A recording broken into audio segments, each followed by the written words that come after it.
All right, you ready, Brad? Yeah, I'm ready. What are we doing? Previewing. What do you mean? What are we doing? Talking about the biggest home game, and you just spent What's 5 up? minutes telling me how this is the biggest home game of all time. I ask you if you're ready, and you're like, "What are we talking about?" That's my point. You Yeah. like it's fun to, and I feel like a killjoy because I feel like I'm throwing water on the party, but like I'm just trying to keep things in perspective. Like as much fun as it is to talk about this being a big game and the fact that I do enjoy that there's going to be national eyes on this team. If this is the team they're telling us they've had and showing us they've had for the last 6-8 months, they're going to win this game. Mm-hmm. Why should I feel any differently than I did 5-6 months ago?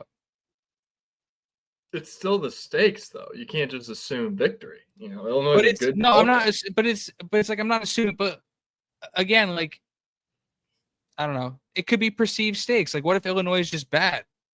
Just because you think you're so sure we're going to win the game doesn't mean this isn't the biggest game of all time. That's not how it works. It's the most hyped up game to ever be played in the state in Bloomington, Indiana. It is. Period. NBC, prime time, under the lights, Channel 4. Channel 4. You just got to click 4 on your TV. You got Hoosiers. Boom. Just like that. No, I don't even know what the number of Big Ten Network is. I got YouTube TV, but no more typing in 3-digit codes to go watch the Hoosiers. You just need 1 digit. That's where we're at now.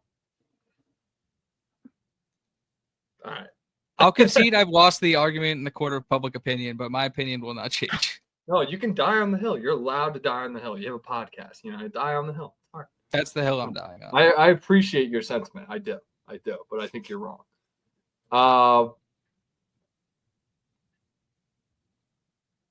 Yeah, no, that line movement's weird. It moved again. Ooh. Yeah, it was at 4.5 yesterday. Jack's telling me it's at 5.5. Sheesh. All right. It's gonna get to 6.5. People are gonna look at the numbers. People think it's disrespectful for me to point out that Indiana has the better football team, but they have the better football team. Like, I don't know what else to say. Let's get into it so we can explain why we think that. But like, this is the greatest game this Saturday. That's John's. That is a fact. I'll agree to that. Probably true. It's okay to continue. I agree with that statement. Look how hot sauce got your back, bro. I agree with the back half of that statement. To continue the trajectory they're on right now, which is directly pointed up, they need to win. They need to make a statement, and not just win, but they need to make a statement. Exactly. And that's my point. Is like I think they're on that trajectory, and I think they are that team. So I'm supremely confident going into this game. Yeah. That doesn't change the fact that's the biggest game of all time. But we'll digress. We'll go into the game preview. This is kind of my jam. Your national college football historian, Goom, master of the eye test. I've seen it all since 1998. So, John, don't kill me. If I don't know, I got to do a little research past that to figure out kind of, what's going on with the Illinois Fighting Illini straight out of Champaign, Illinois. One of the classic OG Big Ten schools. When you think of Illinois, what do you think of? Who do you Abraham Lincoln. Abraham Lincoln? Did you go there? Yeah. What? No, you're talking about the school. I thought you meant the state. Oh, yeah, I guess that works. I mean, I live in Illinois, so I don't. Should I have thought of you? No, I'm thinking just like the school in general. Like I always think of hoops. I think that D Brown, Luther Head, Darren Williams team. That team was sick. They went to the Final Four. They were pretty good. Some cool alumni, but they also got, they got rich football history as well. Red Grange went there. If you go on an OG, like one of the first great football players in the game, look up Red Grange. Amazing. And then Dick Butkus, Bear, Illini. I mean, you can't get more Illinois than Dick Butkus, who, fun fact, his grandson played on my freshman and JV football team. So he would just be watching me play football all the time. Dick Butkus, he'd just be in the stands. Right. I got a fun fact for you about Red Grange, Brad. I believe it was you got a Red Grange fun fact? Yeah. Well, Beatty, what's Yes, his name? John. Yes, he went there. Hank Beatty, the Illinois' go-to receiver and their punt returner, broke his punt return record against our old friend Western Illinois to open this year. Very nice. Very nice. Dick Butkus had the punt return record? No, Red Grange. Oh, okay. Sorry, I was confused. John was telling me about. I can be stat corrected on that, but I'm pretty. I feel like if I got that name wrong, it'd be kind of crazy. Cool stat. No, that works. That checks out because Red Grange was one of those, OGs. He's a dog. But let's flash back. Illinois football. Do you think they have a big football history? What's your overall kind of take on Illinois? I know football? they were good in I think at some point in the 80s. They have a spotty history where they were good and then not great, and they have these weird ebbs and flows. I know they had that Mendenhall team that was really good. We'll talk about that team. I like that team. I don't know a ton about Illinois' history. I do know they have some though. Yeah, they got some history. They won a couple with Robert Zupke. They won a couple. They won about 5 conference titles, Western Conference. I just kind of spoiled it, but what was the Big Ten called before it was called the Big Ten? Were you going to say the Western Conference? The Western Conference, yes. So they have 5 Western Conference titles back in the day with Robert Zupke, and then they moved on. I think he retired or something. I didn't do too much research. We're talking 20s to 30s right here, right? They're doing okay, right? They're I would say one of the premier teams, and then he just probably went 10 years, 13 years without a conference title, and they kind of just moved on. And they went to Ray Elliott. He won a couple Rose Bowls with them back in the 40s, 46 and 51. They won the Rose Bowl. Unbelievable. And then obviously moved to the Big Ten. The first ever Big Ten. So when they named the Big Ten in 1953, Ray Elliott leads the Illini to win the first ever Big Ten conference title. Back in 1950. Oh, look at that. Good for the Illini. First ones to do it. They tied, but hey, I'm not going to knock it. Good for them. Still counts. Yeah. And then basically from then on, they won another. Yeah, they won that 53, and then they won a Rose Bowl in 63. But besides that, dark ages, right? Besides that one little blurb in 63, absolute dark ages. They're basically irrelevant up until, through the 60s and the 70s. And then they get up to the 80s and they hire Mike White. And in 4 years, he's able to go undefeated in the Big Ten in his 4th year, win the conference, and then go to the Rose Bowl and lose to, guess who they lost to? What year is this? This is in 1983. Oh, God. Is it UCLA? Oh, it's UCLA, and they beat their ass 45-9 that day. Go Bruins, baby. That was 16 years before I was born. Hell yeah. It felt every down. Yeah. And Mike White, he had that. They kind of drawled off a little bit. They moved on from him. They hired John Malkovich in 1988. And this guy right away starts winning. Goes to 4 bowl games in 4 years there before, he gets poached for the Texas job.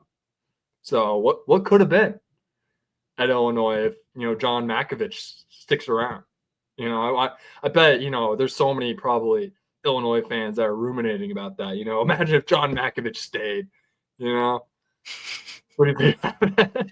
I haven't seen any of that this week. That's a little. I'm gonna start asking Illinois fans that. What if John Malkovich?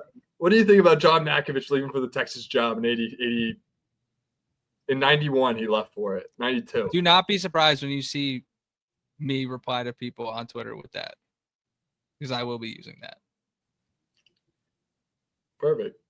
And he won. He tied for first in the conference in 1990. And then they had to move on. They went to Lou Tepper, kind of disappointing, 2 bowl games in 5 years. Then they go to Ron Turner in the late 90s, early 2000s. He actually was able to kind of find some success. In 2001, they won what is now their last conference title in the Big Ten. They have not won the Big Ten since 2001, when Ron Turner was able to, take them to the promised land, win the Big Ten, and go all the way to the Sugar Bowl, where they faced the LSU Tigers, and they lost. It seems like a common theme with them in big bowl games. Yeah. Glass houses. What do they say about glass houses and throwing stones? Yeah, they haven't won like a BCS bowl since the 60s, which I guess we can't really flex on that at all. That was literally my point. As an Indiana fan, I can't knock it. At least they made it, you know?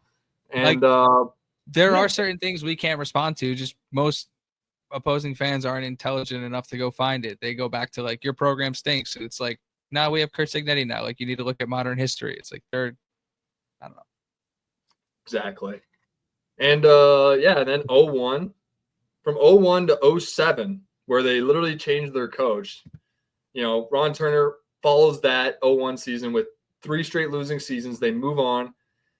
So funny. They go from Ray Elliott to Pete Elliott, different spellings for Elliott. And then they go from Lou Tepper to Ron Turner and then to Ron Zook, which is, I don't know, just kind of weird. You know, they like to hire guys with the same name.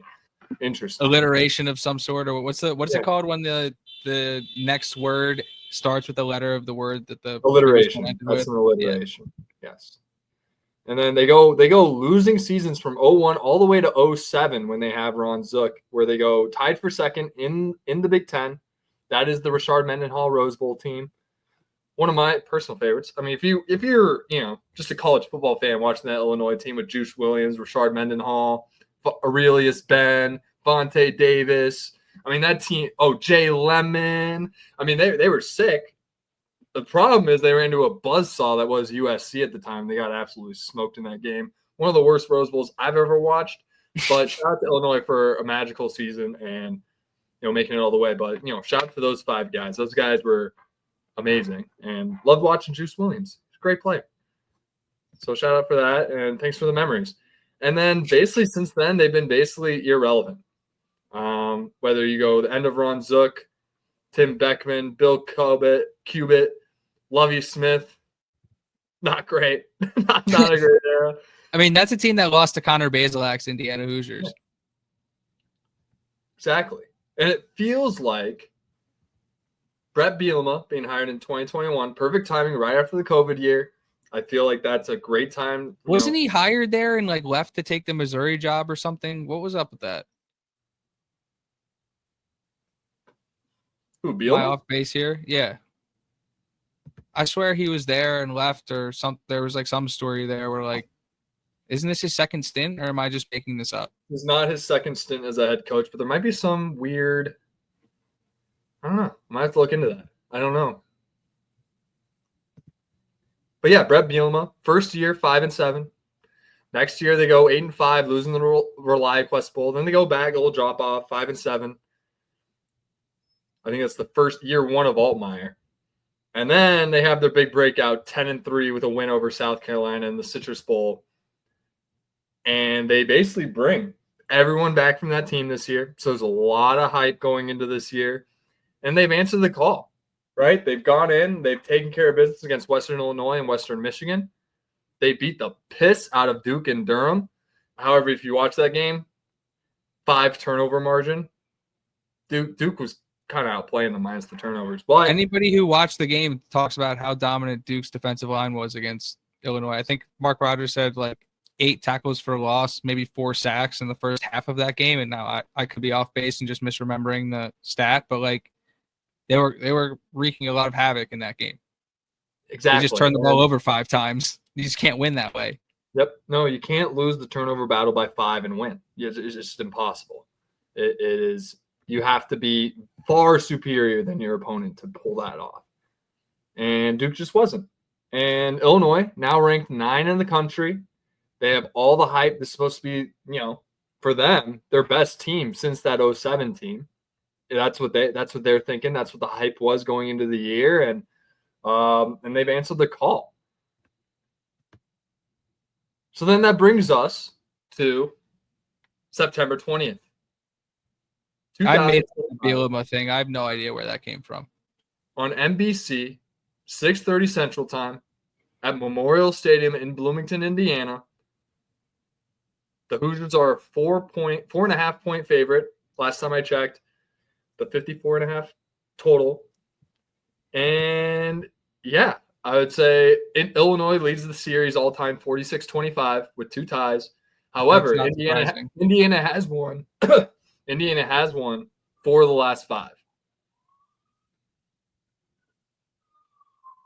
Dating back to 2012. 4 of the last 5. I don't know 4 if of the you last can hear 5. the sirens outside, but they're coming for you on that one. That's crazy. 4 of the last 5 against Illinois. 4 out of the last 5. You would think with the way their fans have been talking to us for the last 2 weeks that it's a much more lopsided in recent history. That's insane. They beat us by crazy. 3. They beat us by 3 in 2023. Before that, they hadn't beaten us since 2011. We won the previous 4 before that. So we won 4 of the last 5, and we got them on NBC. It's a ranked matchup. Like I said before, the first ever ranked matchup in Bloomington, Indiana, where they're hosting a top 10 team. It's number 9, Illinois, versus number 19, Indiana. Those numbers have asterisks. Obviously, you guys know how we feel about polls. Keys to the game.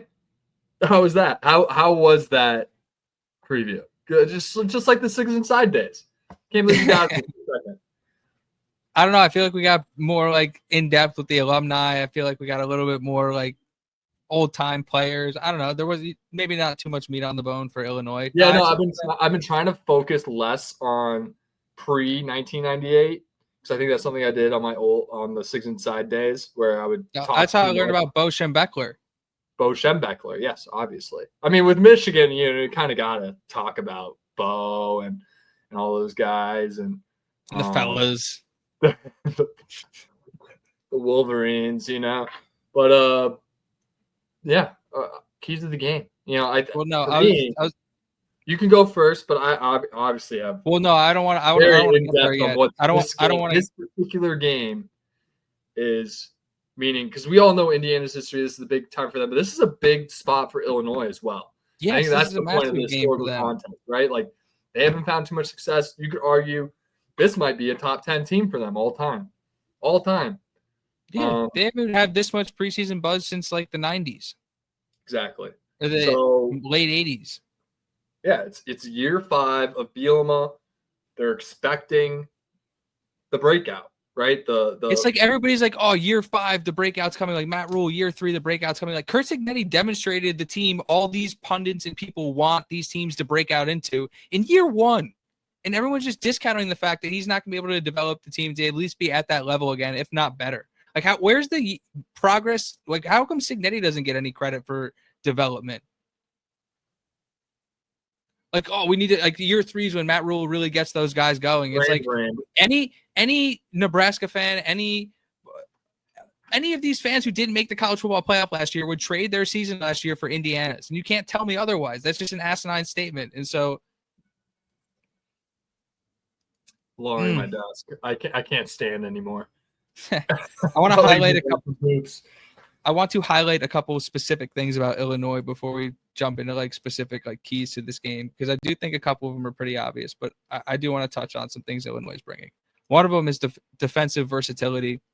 I literally couldn't even keep up with the amount of fronts that Cignetti was naming. They put out there, he was like 4-2-5 and 4-1-6 and 3. And they're bringing a lot of experience, a lot of guys they rotate in. They can play, like I said, 5 different guys on the team with sacks. Jacas, I think it's Jacas or Jacas or what? Jacas. He leads the conference in sacks, I believe.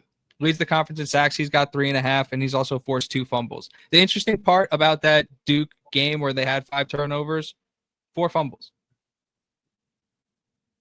Insane.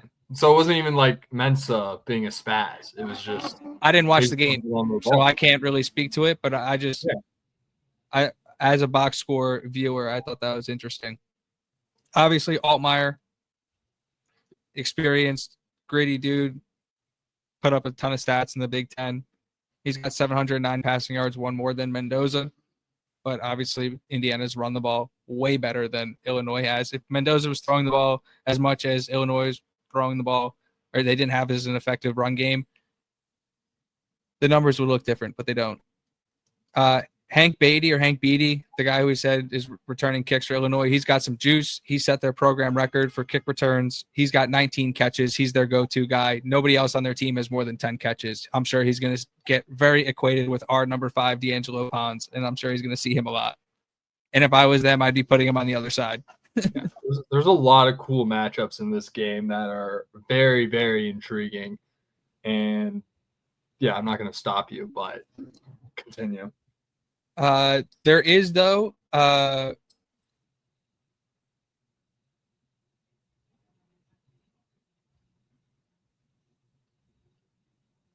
muted. Why was I muted? Was I muted the whole time? No. You were like, there was a, and then you like looked at your paper and. No, Justin Bowick, number 80. He only has 8 catches on the season, but 3 of them are touchdowns. So again, without watching any of weapon. Yeah, exactly. They like to use him in the red zone, is what that tells me. He's got an average 10 yards a catch he's averaging. So something to keep an eye out. But again, Hank Beatty, the only guy on their team with more than 10 catches. Interesting. I will say they brought in a transfer from West Virginia, Hudson Clement. He's waiting to break out, so that's another name to watch out for on the receiver room. You know, I'm a big receiver guy. I know my receivers. He's a good player. Like his production was really good, and he spazzed in West Virginia's like bowl game or in one of their last games. And be careful about players spazzing in bowl games. We got tantalized by Kyron Drones last year. How's that working out for him? How's that working out for us? Oh man, but yeah, that Gabe Jackus, that Gabe Jackus, good player. Yeah, that matchup, him versus Carter Smith and Benson. So imagine he's going to flip sides. He's not going to just go against Carter all day. That's going to be one of the biggest matchups of this whole ordeal, right? And yeah, I need Carter Smith to show the fuck up, and I need Khalil Benson to show the fuck up, and I need Zen Mikowski to show the fuck up. That's what I need. I cannot have Gabe Jackus hitting Mendoza in the back blindside. I just can't have that happening. Just can't happen. Period. If it happens, I'll be fucking pissed. And yeah, figure it out. To Illinois' credit, they're not a defense that has like one guy with gaudy tackle numbers or like a bunch of guys or like a handful of guys doing all the tackling. They're a defense that has a lot of different guys flying to the ball. They're obviously well coached. This is the strength of their football team, obviously built out from the defensive line.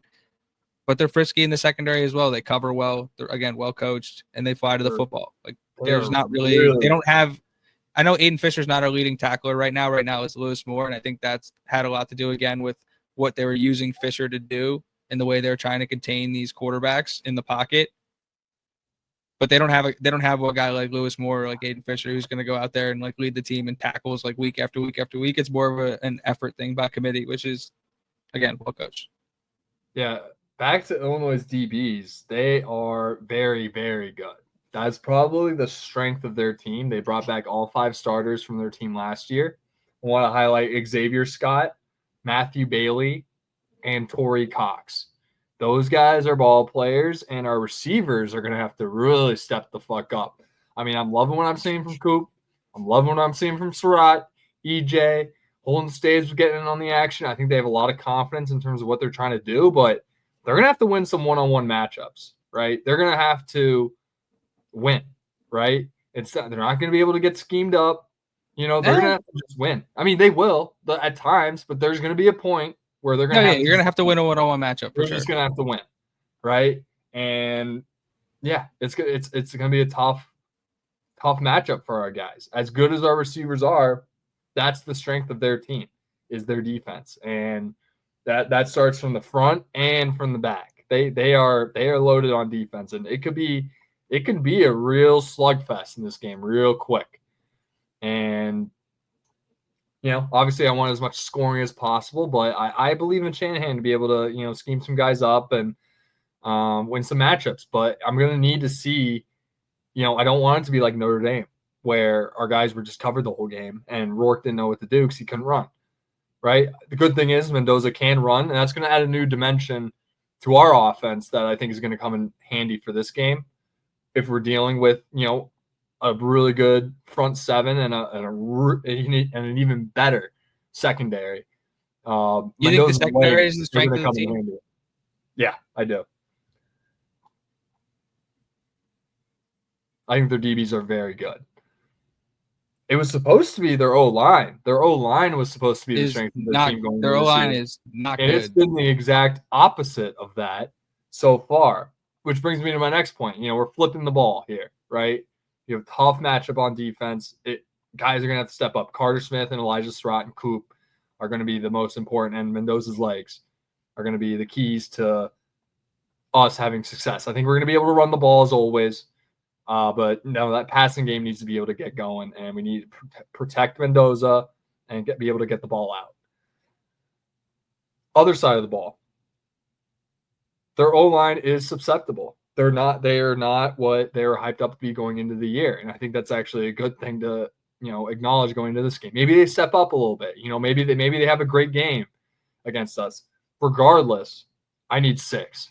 I need 6 to change the game. I mentioned other guys previously. He is the most important factor in this game for Indiana. Period.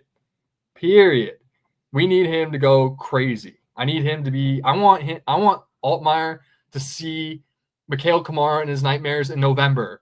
2 years from now, even. That's what I want. I want Mikhail Kamara to rip absolute terror on Luke Altmaier. He does that, doesn't matter what's going on the other side of the ball. Doesn't even matter. If we're able to take care of business and shut down this offense, nothing is going to matter, right? Because I know for a fact we're scoring more than 20 points. So if we can hold them to under 20, we got this in the bag. And that starts with Mikhail Kamara showing up and dominating the game. And with this O-line, I think he's in a great spot to do it. But we're just going to have to see. Like I said, lots of matchups that we're going to have to win one-on-one. Because they're a talented team. They're number 9 for a reason. Again, AP poll ranking, but I'm not going to get into it. All right, some keys to the game. But they are a good team. Maybe they're 15.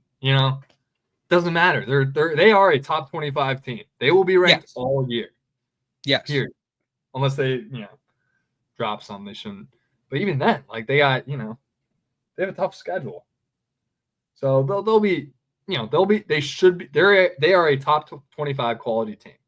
So is Indiana. However, we think Indiana is a top 10 quality team. So just about seeing that on the field is going to be the key. But like I said, Vegas does too.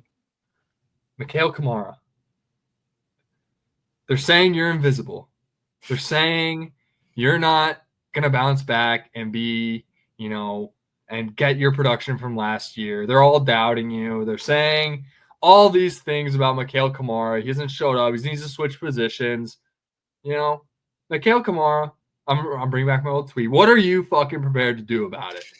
Figure it the fuck out and fucking dominate. Just kill him. I don't care.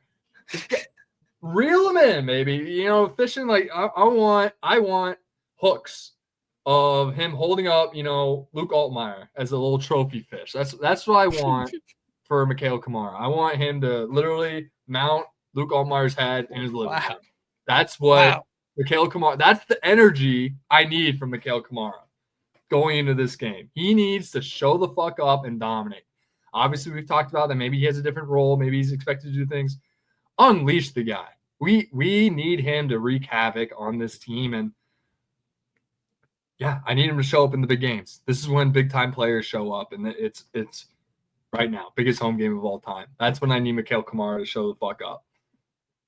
I think, weapons wise, like Altmaier, Caden Fegan, they haven't been able to run the ball really, and they've been heavy lenient on their pass game with Hank Beatty. I love the matchup for us on that side of the ball with our DBs versus their receivers. I love how we match up. I think we're superior in that matchup, and we're one of the best run defenses in the country. Again, that's going to continue, and I don't see that changing with Illinois, just based on how they were able to run the ball against Western Michigan. Right, we're a lot better than Western Michigan, and they Fegan was getting like 4 or 3 yards a carry in that game.